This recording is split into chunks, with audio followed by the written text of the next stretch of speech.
Good evening, happy Mother's Day, and welcome to the ShadowTrader Video Weekly for Sunday, May 10th, 2009. No, there's nothing wrong with your computer. It's not on slow speed. Everything's okay. ShadowTrader is in control. How you doing, everybody? Welcome to another edition of the ShadowTrader Video Weekly. I'm your host, Peter Resnichek. Chart in front of you is the S&P, which is usually where we begin, and then we sort of branch out from there. We are in the midst of a amazingly strong rally in the markets that's going to go on forever and ever. We're probably have near-term targets of 24,000 on the Dow, about 6,000 on the S&P, and NASDAQ about 7,200. That's actually not true at all. None of that. I don't think we're in any type of rally that's going to go on forever. I was just trying to get you guys all worked up there for a second.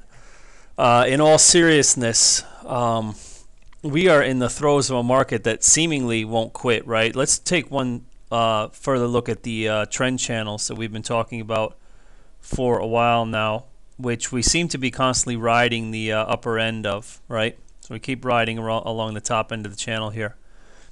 And this actually isn't really from all the way back here. This actually would be like from here, right? So you can see here we're kind of riding either in the upper or in the middle, and I'm not drawing them very well today, but that's all right. Let me see what else we can do here.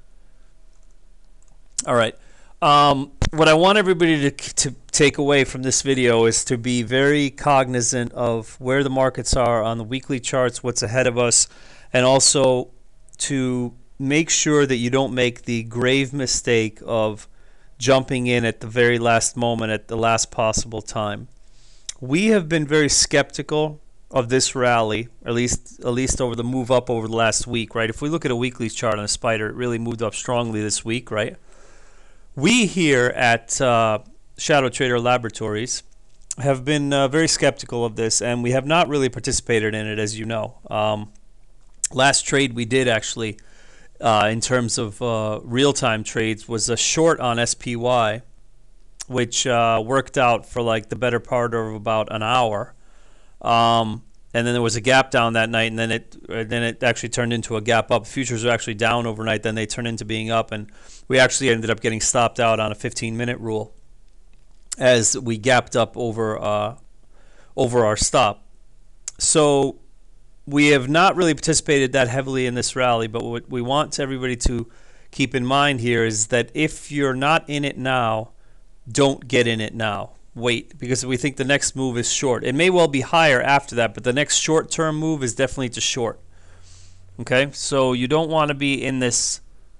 You don't want to be getting into this now, right? Here's January highs in the spider, and as you can see, we're barreling up to them.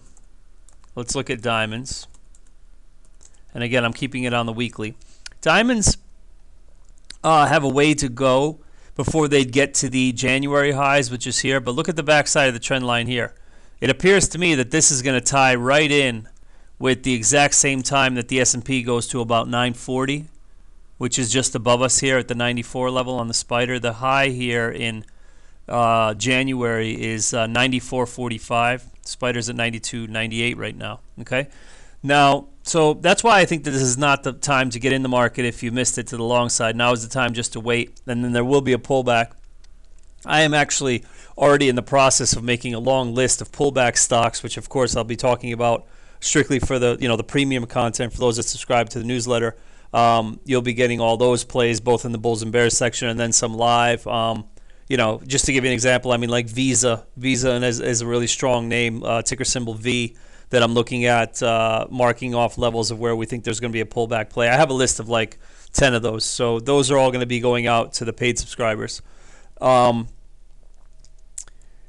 one thing I do want to also point out going forward is relative weakness this particular week in the NASDAQ stocks. Right now I just toggled through the spider on the weekly and the diamonds on the weekly, right? And look at the shape of the candles here. You see these here, how it's a big body? That's the diamonds, and then we go back to the spider. That's a big body, right? Well, look at the Q, which is the NASDAQ 100. Not only is it not a big body, but it's a doji, and it's also a red bar instead of a green bar, right? And then there's also the NASDAQ composite.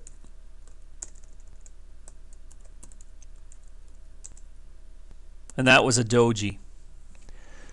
The reason I mention this specifically is because this could be the one sign that the market's getting tired, because these stocks tend to lead. So if these are leading to the sort of sideways to downside, then it's something to notice. Okay, now a lot of times when I do these videos, I'll show you divergence in breadth, and that, I have to admit, is not happening. And that's another reason why I say don't, this is that we're probably going a little bit higher here, but I'm not going to chase it. Look at this hourly spider. Notice that as the market keeps going higher, we do have strong breadth each time. Here there was a little bit of a failure, but it rebounded right away in Friday's action. See, if this had made a lower low again, then I would say, oh, this market's toast. It's time to short it. It's definitely time to short it. But that's not the case. That's or at least right here. That's just not the case. Anytime you have a breadth reading here of like over 80, that's really strong. This essentially is the relationship between the up volume on the NYSE and the total volume. And as you can see here, it's just really strong all the time. As the market makes higher highs, it really stays up in this 80 to 90 area. So that's why there's really nothing supporting that the market should turn around right away. However, we do want to keep in mind that we have strong resistance from those January highs, right ahead of us. And since we did close right on the highs on Friday with big body candles on these weekly spider and diamond, we probably go a little bit higher, right? Usually when we have what we call Maribozu or shaved head, where you have the top, where you have the close equal with the high, like right there, you're probably going a little bit higher in the next bar, regardless of whether the next bar is a 15-minute or an hourly or a daily or a weekly. It doesn't matter. When you close right at the top of a bar, you're usually going a little bit higher. So we're looking for resistance there.